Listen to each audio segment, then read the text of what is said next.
Welcome back to another episode of That's Business.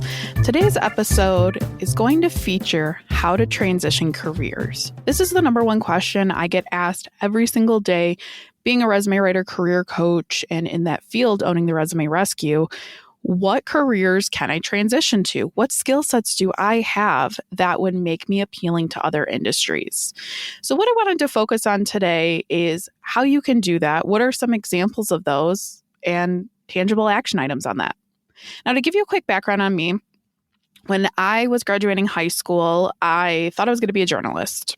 I thought, hey, I've been a good writer. Let's figure this out. Let's go to school of journalism. My senior year, I changed my mind because I realized I didn't want to work nights and weekends and holidays. So I changed my mind to be an FBI criminal investigator. I've always been very observant. I've always had a passion for it. Let's do that. I was also a big fan of Criminal Minds at the time. And originally I went to Penn State. I got my degree and thought that was my career path, FBI criminal investigator.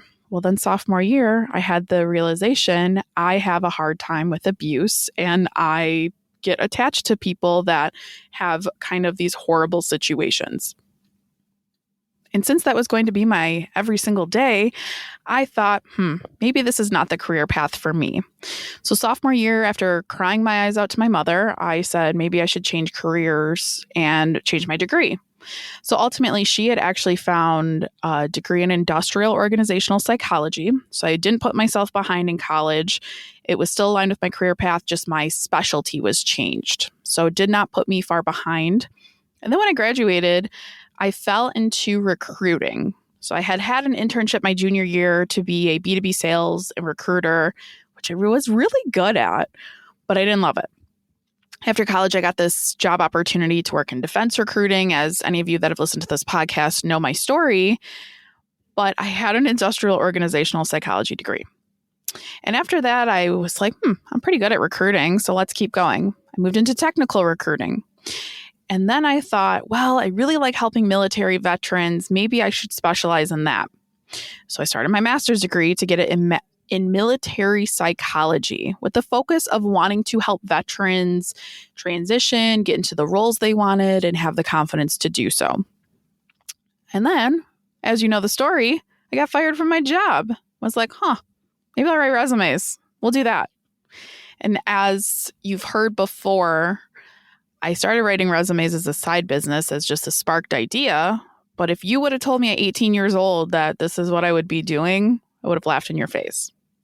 So now transitioning the conversation into what I see from professionals. I get people age ranges 18 up to 58. Some people I've worked with in their 60s.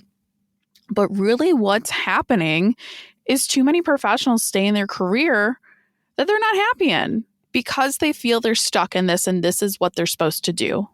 Nobody talks about this, but if you do decide to go to college and you do get a degree, so many people are not even doing what their degree is in. I have a friend who I love dearly who graduated with a degree in neuroscience, realized his senior year it's not what he wants to do. He still got the bachelor's, still went through with it. And then he realized he had a passion for being a developer. So he went back to college, he got a few certifications, and now he's a developer. Has nothing to do with his undergraduate degree. And this is where, if you're not feeling your degree, that's okay. And if you didn't go to school and you're still not feeling your career, hey, guess what? That's okay too. But transitioning careers is super scary. I mean, depending on how old you are, different generations say you should stay at a job, you should never leave, you stay there for life. And that was the case years ago. But that's not what it is now. It doesn't have to be scary to transition careers because you do have a lot of skills that align with it. And here's some I came up with a few things I think are best practices for what you can do when you're transitioning industries. Going back to basics, shadow someone. Do you have a family friend? Do you have an actual friend? It does not matter who. Do you admire someone that you want to shadow them and kind of learn what they do day to day? A lot more people are open to networking or giving you some insight in that. And that's where you really will learn the day to day. And there's no better way to understand that than just engulfing yourself in that work. Shadowing is just so huge, and a lot of people are open to it. You also want to do your research. Now, if you have a passion, if you're someone that has something on the personal side that you're very passionate about, whether that's like animals or anything in the environment or anything politics, I mean, this is where you can transition careers and do your research for what your job options are. Think of every tangible product. I'm looking at a glass right now. Someone manufactures that. Someone does sales. Someone works at the plant. I mean, all those details there. I'm looking at my iPhone. Someone made that. Someone understands Bluetooth. Someone again sells that. But all these skills you have, it's just you never think about who manufactures these products or these services or what that is. There's someone behind everything. And once you change your mindset to understanding that and looking for these things out in the wild, you'll see the opportunities are endless there. I had a client before who was super passionate about animal rescue. Her dogs were her life. She worked for a firm that was more in accounting, kind of not really aligned with what she does. She was super passionate about animals though, but she was in sales. And I told her, I'm like, well, did you ever consider getting into that industry? She's like, what do you mean? I'm like, well, somebody sells the dog bed, the dog toys, dog treats. I mean, you could sell that and work with different rescues to do so. And the look on her face I'll never forget, because she had never thought of that. You don't have to just Google jobs and see what's out there. You can network with companies. If you have a few companies you're super passionate about, go on their website and see what they're hiring for, or go on LinkedIn and see what kind of employees they like to hire. One of my other favorite examples of this is Mars Candy, which if you're not aware, and don't quote me on this, but I believe they manufacture a lot of the candy in the world or chocolate, things like that. And they're a huge company. Well, funny enough, they're out of Pennsylvania or New Jersey, but I know for a fact they love to hire Penn State grads. And myself being a Penn State grad, if I did decide to enter the workforce, I would be a preferred candidate solely from my degree and where I went to school. Now, that's something you would never really think about of, oh, I guess someone does sell the manufacturing on that. I mean, someone develops every label. Somebody looks at everything. It's so funny once you look at all the products and everything that is made by someone else. So if you look at these companies, you go through it, you see what they're about, it's going to help you understand what you're getting yourself into. Now, if you're like, yeah, Angela, that all sounds great, but I don't know what skills I have to offer to anyone, then that's where you want to hire a career coach. You're never taught what other skills you have to offer, but you do. When I recruited, in some of my recent examples I'll give you of clients I've worked with, I've worked with a ton of teachers and professors due to the pandemic and just wanting to get out or wanting to change industries. Well, the careers they can transition into: training and development, any type of problem solving, event management, operations management. I mean, anyone that works in teaching is very level-headed for the most part and can work in these skill sets in a corporate environment, but it's a way of how you tailor your resume accordingly. When you work with a career coach, a good career coach will pull out your strengths and weaknesses and really paint the picture for you for what options you have in your career. And what I always preach on this podcast is I don't want personal you and professional you to be two different people. I want them to be the same. I want who you are when you wake up in the morning to be the same person you are at work. Obviously, you don't want to swear and you don't want to say some things that maybe run through your head on the personal side. But if you have passion projects or you have things you really like doing, find a job and find a boss and find a company that will support those. I am so sick of hearing of people, and I do feel bad, of people that wake up in the morning and dread their job. Do I think everyone wakes up and is like, oh, I love to work today? No, I own this company and I still don't even want to do that. But I'm still passionate about my work. My employees know they're valued. And do they love me all day, every day? Abso-freaking-lutely not. But they are excited about their voice being heard. They feel comfortable telling me when they don't like something or they don't feel comfortable. And that's what I love about doing what I do. And at the end of the day, when you're working with a career coach, you want to ask a lot of questions. A lot of people are so afraid to ask questions or think it's embarrassing. And I have the same conversation every day. I'm not happy. I want to move careers. I don't know where my skills align. I just really want to get out of this, but I don't think anyone would hire me. I don't want a potential employer to not like me. Why? The ball is in your court. You're interviewing a company as much as they're interviewing you. You need to have the confidence to do that. You need to understand where your skill set aligns that will work with another company or another industry. You do not have to stay in the same role your whole freaking career at all. If you go to college and you figured out that's what you want to do and you end up staying that route, good for you. That's awesome. And I love when people do that. But the realistic end of this is a lot of people change. How at 18 years old, when you graduate 17 or 18, when you graduate high school, how you're supposed to pick what you want to do for the next 50 years of your life? Excuse me? You heard my story that I changed career paths multiple times, but that's okay. It's kind of hilarious that was the ideology before. And why is it looked down upon? I know in my early 20s, I changed so much my personality. I never envisioned being on a podcast. I used to be very shy, very, sit in the back. I don't want attention on me. And obviously that's changed that I run a podcast. But I took ideas and ran with it. And that's what helped me get to where I wanted to be today. At the end of the day, you just want to have conversations. Just talk to people. Talk to people that are smarter than you, that are doing better than you. Talk to everyone. You cannot be this person that just thinks you know everything. You're not going to be successful. And I mean, are there some successful people that act like they know anything and are not the kindest? Abso-freaking-lutely. But when you're continuously learning, you're always open to conversations, you will learn so much and find that light bulb that goes off and says, this is what I want to do. Now, if you're sitting here listening to this and you're saying, well, I have a few things. I either have a passion project or I have a lot I'm looking to do. I've had clients that work in foster care or came from the foster care system that wanted to get into that more. I've had clients, like I talked about the animal rescue. You can take the personal side of you and make that into a career. You want to just map it out. Why are you interested in this career? What are your options within this career? And who do you know that you can connect with?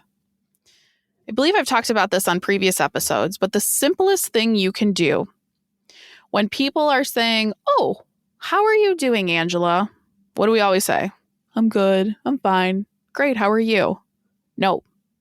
Start reframing and saying, "Hey, I'm considering changing careers." Or, "Oh, I've been exploring what my other career options are." What's followed up with that? "Oh, no way. Tell me more about that. I'd love to hear about it." And that opens the door to opportunity. Maybe someone you're talking to is connected with someone else that's a hiring manager at a company you love and adore. Great. I had a client the other day who is obsessed with Patagonia, very much would love to work for them. He just lives, breathes, eats the brand. So I told him, "Well, who have you networked with? Why are you passionate about the brand? Talk to me on that." I showed him how to find people that work at the company he can network with. And he never thought to do that. And you're not ever taught how to do that. Again, you're said, stay in your lane, don't rock the boat, and don't change careers. I want you to do that, though. You have to be happy in your career. You'll have better mental health. You'll have better work-life balance. And it will just ooze into every side of your life. Something else that works out when you're like, I don't like the online networking thing. I'm more of an in-person networker or like to do it live. Go to networking groups or events. You do not have to be a business owner to join networking groups. That's something I learned a few years too late. But now I'm a part of, 3 or 4 of them. And I had started going when the Resume Rescue was my side business, long before this podcast was even thought of or even a thing. But you learning from other people or understanding what they do is huge. Nobody knows the ins and out of every career. Sure. Do I, as a former recruiter and hiring manager and now resume writer, I will tell you, I know a freaking lot. I know enough to be dangerous about a little bit of everything here. But there's still facets of people I don't even know. And I have no problem putting my pride aside and just asking questions.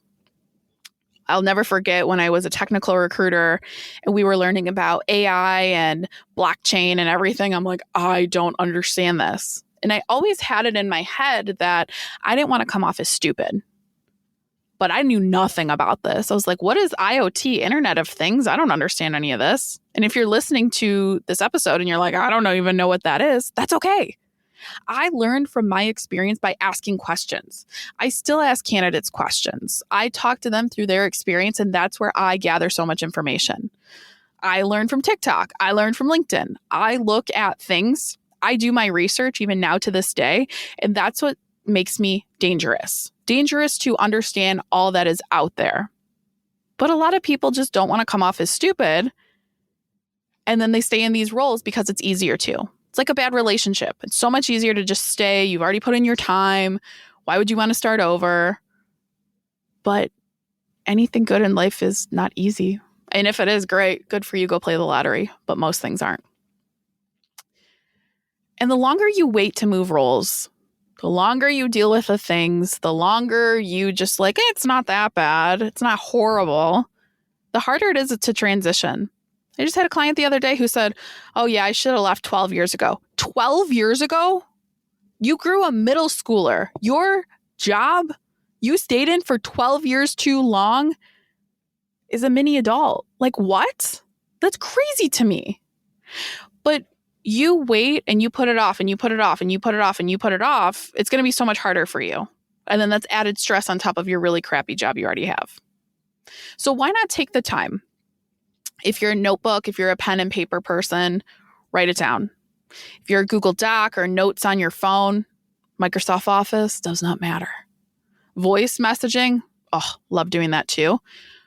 But you want to map out what you're considering. Most people don't take the time to understand what they want or understand what their career options could be there. Or maybe you had this awesome idea for a product, a service, a career, anything. But most people think about it and it goes right out the door. Whether you leave a store, whether you get up and leave, you get in your car. Most people don't sit down and think through it. Oh, Angela, I'm too busy. I can't do it. No way, no way, no way. You can spend 10 minutes a day doing this. Put it on your freaking calendar. I have a block on my calendar every single day when I remember to do it of socials. Post on social media. Reach out to this person. My ADD needs that. That's okay. But I make it a point to sit down and brain dump to understand what I'm doing. I'm getting back into reading, but we spend so much time saying, oh, I'm too busy or I don't do this. I'm not saying you need to work all day, every day, and you always need to be productive because I don't agree with that. I also do a lot of kind of my brain dumping on stuff for social media while I'm watching a show that I don't really need to pay attention to. I have my nice relaxing shows that I like because I can't sit still, hence the ADD. But I will sit there and network on LinkedIn, or I will sit there and do things that I need to get done and create the space for that. Or if you're in your core work there, remember, you can't push aside your personal development. You can spend a few hours a month doing this. And think of how far you'll come a year from now. And if you're listening to all of this and you're like, great, Angela, you make it sound so easy. What if the employer doesn't see value and is just like, oh, I don't like this person? A great employer will understand why you transition careers and value your multifaceted experience. I always preferred candidates who worked in different industries and had that different rapport of knowledge there. It just really showed to me. But as I continue to wrap up this rant, as you all know, I'm a ranter, just do yourself the favor. And if you're not happy in your career, your partner's not happy, a friend, a family member, transition careers or do the bare minimum and do the freaking research to figure out what you can do. Your opportunities are endless. We are in the digital age where you can find anything out online. And I want you to do that.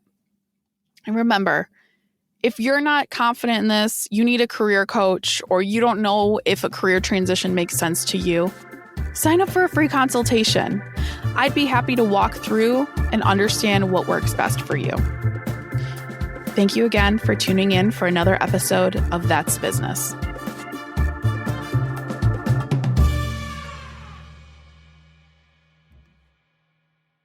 If you're looking for a career change and you're not sure where to start, the Resume Rescue can help. Sure, there's no such thing as the perfect fit for everyone, but here at the Resume Rescue, we're on a mission to find the perfect solution for you.